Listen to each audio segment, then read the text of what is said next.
সকলকে good morning জানিয়ে আজকে আবারও একটা নতুন ব্লগ আপনাদের সঙ্গে শেয়ার করছি। আজ হচ্ছে হরিষষ্ঠী বা কাঁচা ঘট পুজো। আজকের দিনে সকালবেলায় ঘুম থেকে উঠে প্রথমেই ফ্রেশ হয়ে নিয়ে আমি চলে এসেছি ছাদ বাগানে। ছাদ বাগানে এসে ছাদ বাগানের ভিউটা আপনাদের দেখিয়ে দিলাম। আর এদিকে সূর্য উঠে চারিদিকে রোদ ছড়িয়ে পড়েছে, সেই সময় এসেছি ছাদে। দেখুন সূর্যের আলোতে গাছগুলো কত চকচক করছে। এখানে শিউলি গাছে একটা মাত্রই ফুল ফুটেছে। যেহেতু শীত পড়তে শুরু করেছে, এখন শীতের ফুলগুলো ফুটবে। শীতের আগের ফুলগুলো ফোটা প্রায় বন্ধ হয়ে এসেছে। তবে আজ গাছগুলোর একটু পরিচর্যা করব বলে ঠিক করে এসেছি। তাই সকালবেলায় ঘুম থেকে উঠেই চলে এসেছি ছাদে। দেখুন সূর্যটা উঠে অনেকটা উঁচুতে উঠে গেছে, কিন্তু এখন সকালবেলা, সকালের কোনো কাজকর্মই শুরু করিনি। প্রথম শুরু করলাম ছাদ বাগান দিয়ে, ছাদ বাগানের কাজ দিয়ে কাজ প্রথম শুরু করলাম, এই আর কি। এই যে ছাদের টবের মাটি দেখছেন ভেজা আছে, মানে গাছের টবের মাটি ভেজা আছে।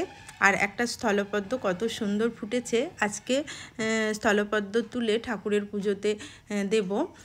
এই ভেজা মাটিতেই দেওয়া যাবে গাছের সার। গাছে সারের খুব অভাব হয়েছে, পাতাগুলো, গাছের পাতাগুলো হলুদ হয়ে যাচ্ছে, তাই গাছে আজকে সার দেব। এই বাটিতে NPK নিয়ে নিলাম।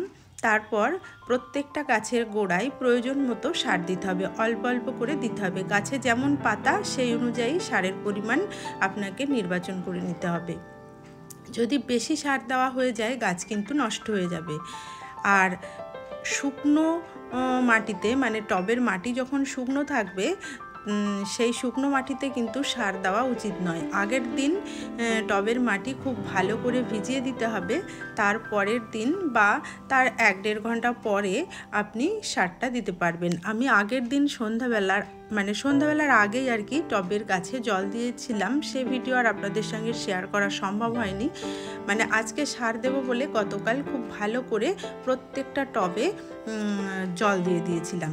এখন প্রত্যেকটা গাছে সেই কারণে সার দিয়ে দিলাম। সার দেওয়ার পরে কিন্তু সঙ্গে সঙ্গে আপনাকে অল্প অল্প করে জল দিতে হবে। খুব বেশি জল কিন্তু এখন দেওয়া যাবে না, অল্প দিতে হবে, যাতে সারটা ভিজে যায় আর কি, মাটির মধ্যে মিশে যেতে পারে। এই জন্যই এখন অল্প পরিমাণে দিতে হবে। আর সার দেওয়ার আগে প্রচুর বেশি পরিমাণে আপনি জল দিতে পারেন। তাতে যদি মানে জল উপচে গিয়ে বাইরে পড়ে যায় টবের থেকে, তাতেও কোনো অসুবিধা নেই। আর এখন দিতে হবে অল্প অল্প, যাতে জলটা টবের বাইরে না বেরিয়ে যায়। যদি জল বেশি দেওয়া হয়ে যায় তাহলে তো সার মাটিটা জলের সঙ্গে বাইরে চলে যাবে, সেই ব্যাপারটা আর কি খেয়াল রাখতে হবে। দেখুন আপনাদের সঙ্গে এই কথাগুলো শেয়ার করতে করতেই আমার সমস্ত গাছগুলোতে জল দেওয়া হয়ে গেল। সার দেওয়ার বেশ কয়েকটা টিপস আমি আপনাদের সঙ্গে শেয়ার করলাম। এই টিপসগুলো ফলো করে গাছে সার দিলে পারে সারগুলো গাছের জন্য ভীষণই প্রয়োজনীয় হয়। যদি বেশি জল দেওয়া হয়ে যায় সার দেওয়ার পরে, সার কিন্তু জলের সঙ্গে বাইরে বেরিয়ে যাবে, গাছের তেমন উপকার হবে না। এই ব্যাপারটা খেয়াল রাখতে হবে। আর আগের দিন অবশ্যই টবের মাটি খুব ভালো করে ভিজিয়ে নিতে হবে, পরের দিন সার দিতে হবে, তাহলে খুব ভালো উপকার পাওয়া যায়, এই আর কি। এবার তুলে নিচ্ছি গাছের ফুলগুলো।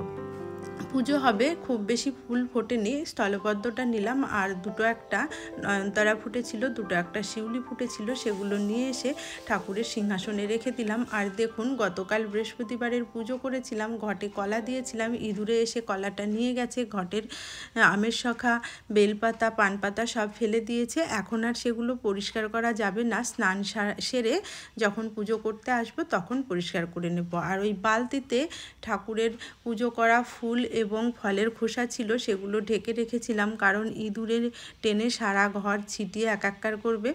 আর অল্প একটু ফল আছে, সেটাও ঢেকে রেখেছিলাম। এখন সেই ফল কড়া দিয়ে ঢেকে রেখেছিলাম, তুলে রাখলাম এখন। তারপর ঘরগুলো পরিষ্কার করে ঝাড় দিয়ে নিচ্ছি আর কি। সমস্ত ঘর ঝাড় দেওয়ার ভিডিও আপনাদের সঙ্গে শেয়ার করব না।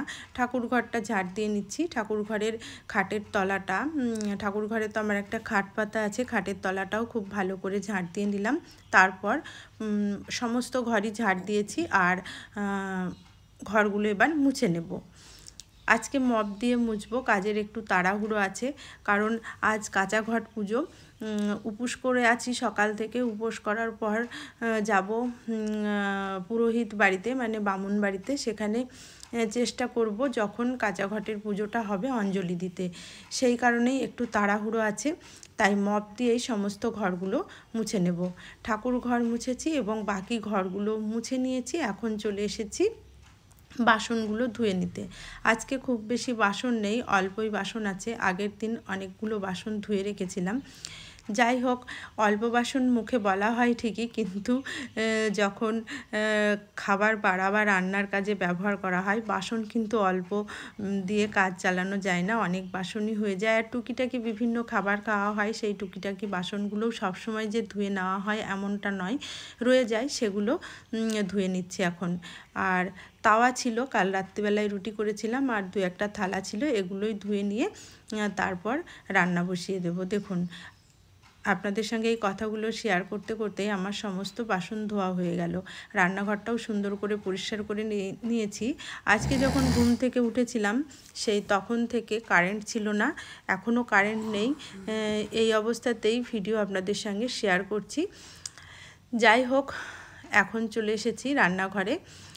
রান্নাঘরে ভাত বসিয়ে দিয়েছি ছেলের আর ছেলের বাবার জন্য। আর স্টিলের হাঁড়িতে আপনাদের দাদা ভাইয়ের জন্য স্নানের জল গরম করতে রেখেছি। এখন মাছ আনা হয়েছে, মাছগুলো ধুয়ে নিয়ে লবণ হলুদ মাখিয়ে নিয়ে মাছ ভেজে নেব।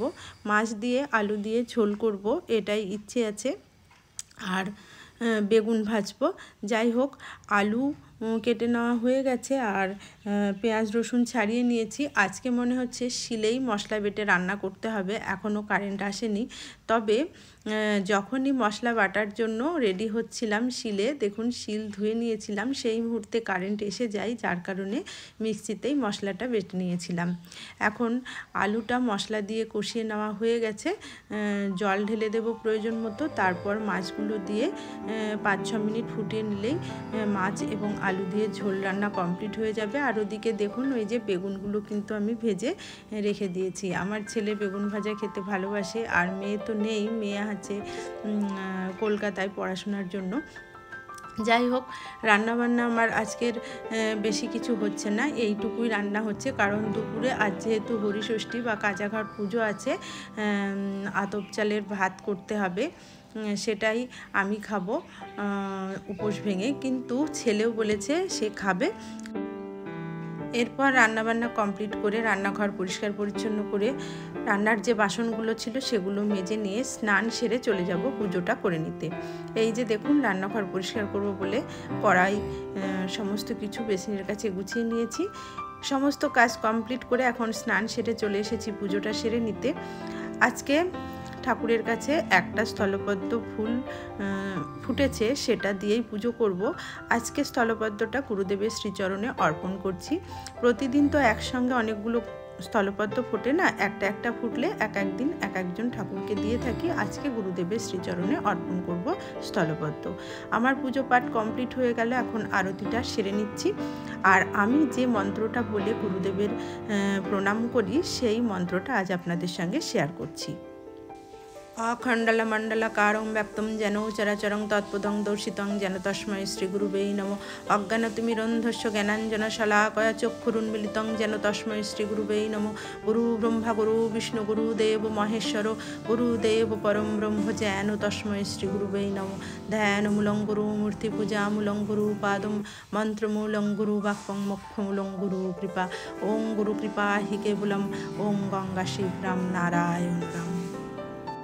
এর আগের কোনো একটি ব্লগে আমি মা লক্ষ্মীর প্রণাম মন্ত্র শেয়ার করেছি, এর পরের কোনো একটা ব্লগে আমি মহাদেবের প্রণাম মন্ত্র আপনাদের সঙ্গে শেয়ার করব। যাই হোক, পুজো পাঠ কমপ্লিট হয়ে গেছে, এখন চলে এসেছি আলতা পরে নিতে। আজকে হরিষষ্ঠী, আলতা তো একটু পরতেই হবে। আর মাঝে মাঝে বৃহস্পতিবারে আমার আলতা পরা হয়, কিন্তু এখন যেহেতু শীত এসেছে, শীতে আলতা পরলে পা কিন্তু ভালোই ফাটে, তাই শীতের সময় আলতা পরাটা একটু কমই হয়। কিন্তু ষষ্ঠী বা কোনো পুজো আশ্রা আসলে আলতা একটু পরা হয়, এই আর কি। আলতা পরা কমপ্লিট হয়ে গেছে, এখন নিজে একটু রেডি হয়ে নেব ওই যে বামুন বাড়িতে যাব প্রসাদ আনতে, যার কারণে নিজে বেশ একটু পরিপাটি হয়ে রেডি হয়ে নিচ্ছি। দেখুন, শাড়ি পরে নিয়েছি, শাড়ি পরে দ্বিতীয় দিন আপনাদের সঙ্গে ব্লগ শেয়ার করছি। শাড়ি পরা সেরকম হয় না, খুবই কম শাড়ি পরা হয়। যাই হোক, আমার রেডি হওয়া হয়ে গেছে, এখন বেরিয়ে যাব। কেমন লাগছে আমাকে অবশ্যই কমেন্ট করে জানাবেন। কিন্তু রাস্তায় যখন বেরোলাম বিপত্তি হলো এটাই যে 12:30 পৌনে 1 বেজে গেছিলো, যার কারণে বামুনবাড়ি তো আমাদের বাড়ি থেকে অনেকটা দূরে, পাড়ার ভেতরে টোটোয় করে যাব ভাবলাম, কিন্তু কোনো টোটো পেলাম না, যার কারণে আমি যাইনি। ছেলে গেছিলো প্রসাদ আনতে। তারপর সে এই ভিউগুলো নদীর ধারের ক্যাপচার করে এনেছিল, সে প্রসাদ এনে দিয়েছে। আর এখন এই প্রসাদটাই আমি মুখে দিয়ে উপোসটা ভাঙবো, এই আর কি। দেখুন, হরিষষ্ঠীর যে নৈবেদ্য, মানে কলা আর আতপ মানে গোবিন্দভোগ চালের ভোগ, সেটা প্রথমে মুখে দিলাম আমি, তারপর ছেলেকেও একটু খাইয়ে দিলাম। এবার যাব আমার জন্য আতপের ভাত রান্না করতে। আজ তো আতপের ভাত খেতে হয়। আমি গোবিন্দভোগ চাল ধুয়ে বসিয়ে দিয়েছি। সমস্ত ভিডিও শেয়ার করা সম্ভব নয়। এখন রান্নাঘরে চলে এসে রান্নাটা কমপ্লিট করে নিচ্ছি। আলু আর বেগুন ভাতে দিয়েছি। ছোলার ডাল বেটে ভাতে দিলে ভালো হতো, কিন্তু শরীরটা খুব একটা ভালো নেই, ছোলার ডালটা খাবো না, তাই ছোলার ডাল বেটে আর ভাতে দিইনি। আলু আর বেগুন সেদ্ধ দিয়েই বসিয়েছি ভাতটা। আর রক সল্ট আনা আছে, ঘি আছে, এ দিয়েই আজকের মানে হরিষষ্ঠীর উপলক্ষে খাওয়াটা হয়ে যাবে, এই আর কি। ভাত হয়ে গেছে, গ্যাসের ফ্লেম বন্ধ করে দিলাম। বেশ জলে করে করা হয়েছে, কারণ ঠান্ডা হওয়ার পর এই ভাতটা অনেকটাই বসে যাবে আর কি।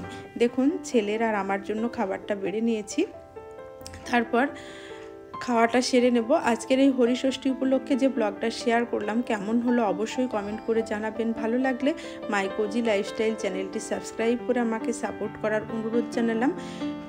হরিষষ্ঠী উপলক্ষে গোবিন্দভোগ চালের ভাত খেতে খেতে আজকের ব্লগটি শেষ করলাম। ভিডিওটি দেখার জন্য ধন্যবাদ।